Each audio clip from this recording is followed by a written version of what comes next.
नमस्कार साथियों, मैं आपका साथी डॉक्टर सतवीर सिंह। साथियों, अपनी लिखी हुई कविताएं, पंक्तियां तो हमेशा आपको सुनाता रहता हूं। आज हमारे एक मिलने वाले हैं उमेश त्रिगुणायत जी। कवि जी हैं, अपने नाम के आगे अद्भुत लिखते हैं, तो मैं अद्भुत ही उन्हें कहता हूं।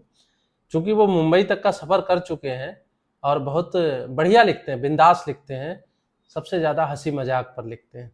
उसी हंसी मजाक से रिलेटेड उनकी कुछ पंक्तियां हैं जो मुझे बहुत अच्छी लगीं और उन्हें मैं अपनी आवाज़ देना चाह रहा हूं और आप लोगों तक पहुंचाना चाह रहा हूं। तो सुनिएगा ध्यान से, क्योंकि दूसरे का लिखा हुआ है तो मुझे देख कर पढ़ना पड़ेगा।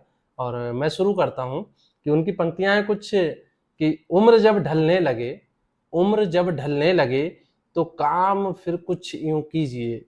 उम्र जब ढलने लगे तो काम कुछ यूं कीजिए। बेजुबां बनकर बेजुबां बन सिर हिलाकर सिर्फ हूं हूं कीजिए, सिर्फ हूं हूं कीजिए। आगे कहते हैं कि सामने बेगम के हरगिज ऐंठिए मत भूल कर।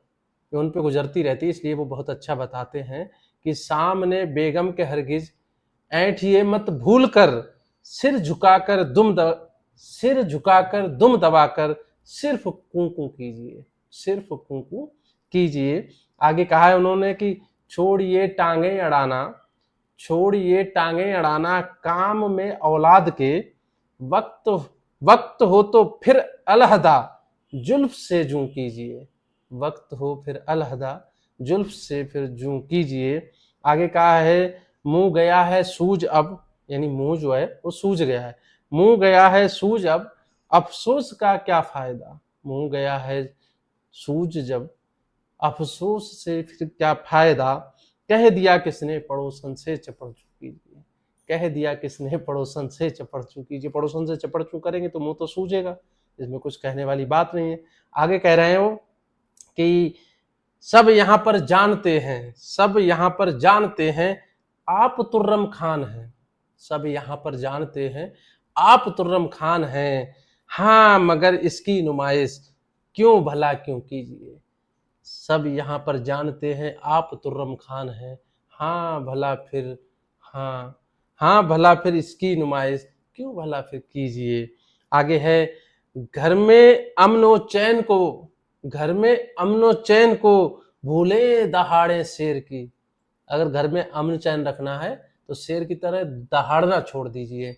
कह रहे हैं कि घर में अमनो चैन को भूले दहाड़े शेर की। शेरनी को देखते ही म्याऊं म्याऊं कीजिए। शेरनी को देखते ही म्याऊं म्याऊं कीजिए। आगे है कि ध्यान जप पूजा इबादत कीजिए सामो शहर। ध्यान जप पूजा इबादत कीजिए सामो शहर। सीख चेपर टंग के अद्भुत मत गुटरगू कीजिए। अद्भुत वही है, यानी अपने नाम को अद्भुत लिखते हैं तो उन्होंने अपने नाम से ही लिखी है। कि फिर से इस लाइन को पढ़ रहा हूं कि ध्यान जप पूजा इबादत कीजिए सामो शहर। सीख चेपर टंग के अद्भुत मत गुटरगू कीजिए। सुकून से रहना तो गुटरगू छोड़ दीजिए। अद्भुत जी की पंक्तियां मुझे बहुत अच्छी लगी। दोस्तों, आपको कैसी लगी ये कमेंट करके जरूर बताइएगा। अगर आपको अच्छी लगती है तो इस तरह की उनकी और अन्य लेखकों की या अपनी ऐसी पंक्तियां आपके बीच लाता रहूंगा। तब तक के लिए धन्यवाद।